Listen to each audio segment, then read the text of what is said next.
Welcome to the Renaissance spirit, calling all seekers. Democracy is unraveling. Truth is optional. Power is hoarded, not shared. This feels like the end of something. But what if it's the beginning of something else? In the age of cancel culture, clickbait, and collapse, ancient words like Veritas or virtus may sound like echoes from a dead world. And yet, what if they hold the very keys to saving ours? What if the solutions we need aren't just ahead of us, but behind us? With everything going on in the world today, the threats to democracy, the polarization of political discourse, the rise of authoritarianism, the culture wars, you may have heard certain ancient-sounding words surfacing again in modern commentary. Words like Polis, res publica, Veritas, virtus, Humanitas.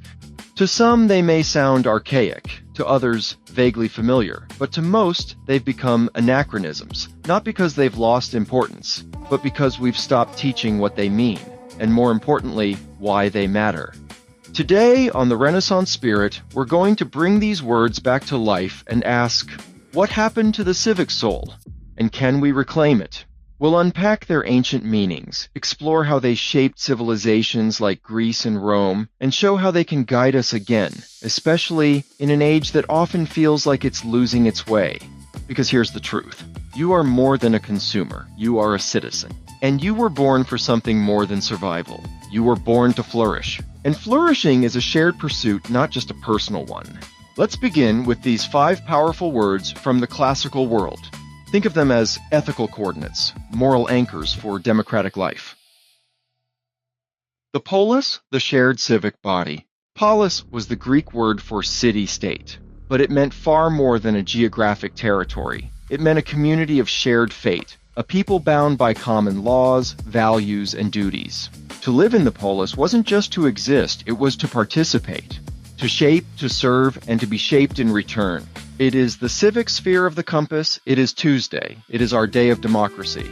On Tuesdays, the Renaissance Spirit Channel focuses on the civic life, the public square, justice, shared responsibility, and compassion in action. We explore how language sustains democracy, how moral imagination shapes law, and how the social contract of the commons isn't just a theory, it's a duty. Res publica, Latin for the public thing, was the Roman idea of the republic. It was the belief that some things, like justice, governance, and the rule of law, belong to no individual, but to all. It was the foundation of the idea that government is not a king's possession, but the people's trust. This is the legal spine of the commons, the foundation of public trust. Veritas, truth as civic grounding. Veritas was the Roman concept of truth, not just factual accuracy, but moral clarity. It meant telling the truth, living in truth, and protecting the truth in public life. This is what the commons protects when the market would rather obscure it. Virtus, courage in service of others. Virtus, often misunderstood, was not private moral virtue, it was public virtue. Civic courage, the strength to act not for personal gain, but for the good of the res publica. Virtus is what leaders show when they leave power. It's what citizens show when they speak up. And today, we need both more than ever. Humanitas, education, empathy, and the civilizing force. Humanitas meant something radical, that to be human is to cultivate the mind and care for others. That education, empathy, and shared dignity are essential to civic life. These aren't just relics or words of marble and myth.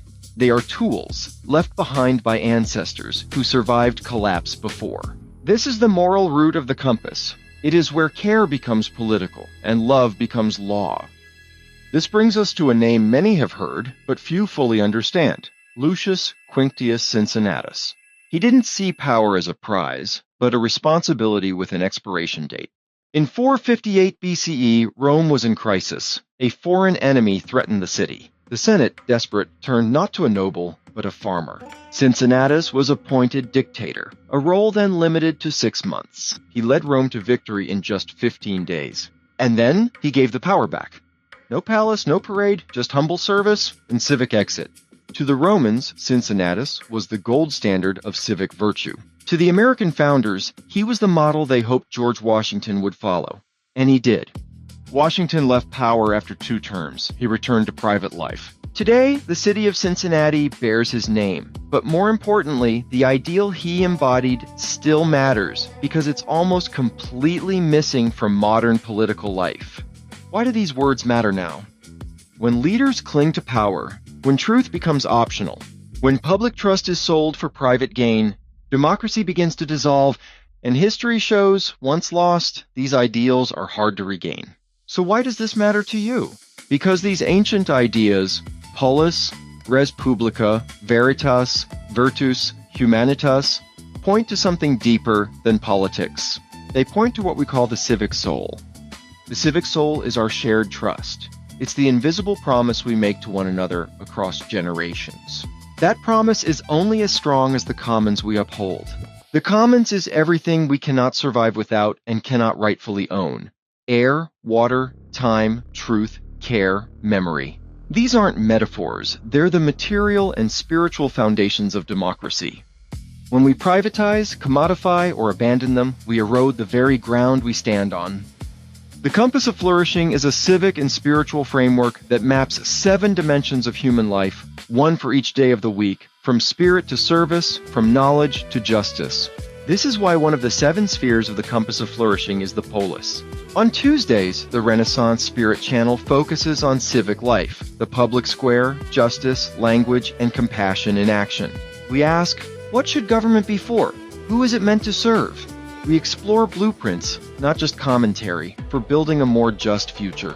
We ask how we can reweave our civic lives so that power is held in trust, not hoarded. Because empathy without reason leads to chaos, but reason without compassion becomes cruelty. Let us reclaim our place. To survive the 4th age of democracy, we must recover not just structures, but spirit. We must become citizens again, not in name, but in practice. Let us remember Cincinnatus, who gave up power for peace. Let us remember the Polis, our shared home. Let us remember the res publica, the public thing we are entrusted to protect. Let us remember Veritas, virtus, and Humanitas, truth, courage, and our shared humanity. Let these not be relics, let them be foundations. And let us act, not just with nostalgia, but with resolve. Vote when it feels futile, serve when no one else will, speak when silence is comfortable. This is how a citizen lives. This is the Renaissance spirit. This is the compass of flourishing. This is the call to citizenship, not as duty alone, but as purpose. You are more than a consumer. You are a steward of the commons. You are a citizen of the polis. And you were born not just to survive, but to help others flourish. If this moved something in you, you're not alone. This is the beginning of the work, not the end of the episode. Let us reawaken enduring truths for a world in crisis. Join us, subscribe, take the Renaissance quiz, use the compass, tend the commons, be the spark, leave a legacy worth inheriting. Because if history is collapsing in real time, someone has to narrate the fall and plant the seeds of what comes after. Live the Renaissance spirit.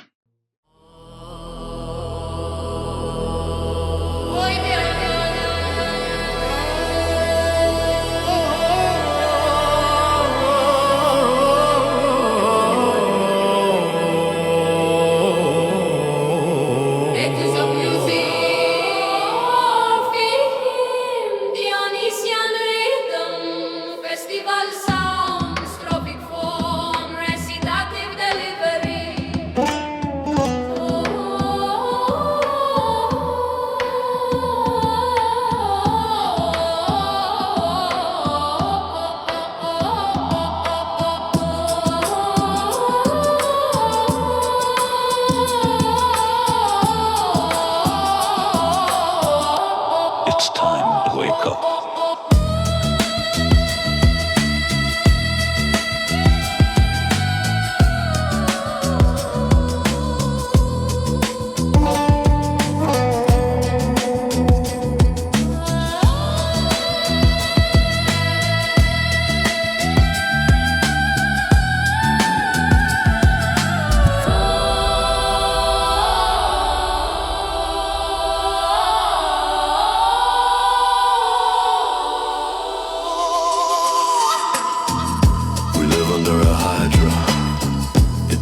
single serpent, it is many heads. Each time we cut one away to grow back in its place. These heads, the head of celebrity, the head of corporate capital, the head of propaganda, the head of civic apathy. The Hydra reigns in darkness and ignorance and silence and division.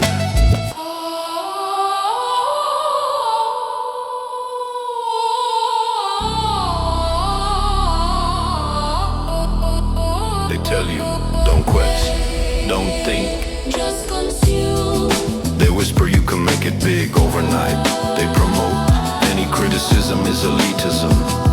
They hide the serpent's body, the institutions, the lies, the rot behind spectacle.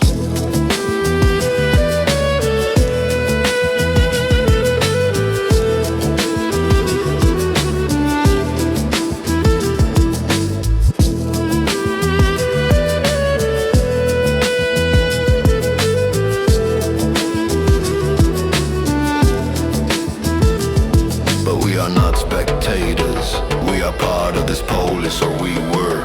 Democracy, in its deepest sense, is not a show. It is a covenant, res publica, veritas, vertus, humanitas. The civic soul is our shared trust, our obligation, our promise to each other. And we are letting it die, strand by strand, head by head. If Athens fell when virtue waned, if Rome decayed when power corrupted the soul, then we must ask, what inheritance do we leave our children? A crown of ash, a curse at birth, or a torch we pass?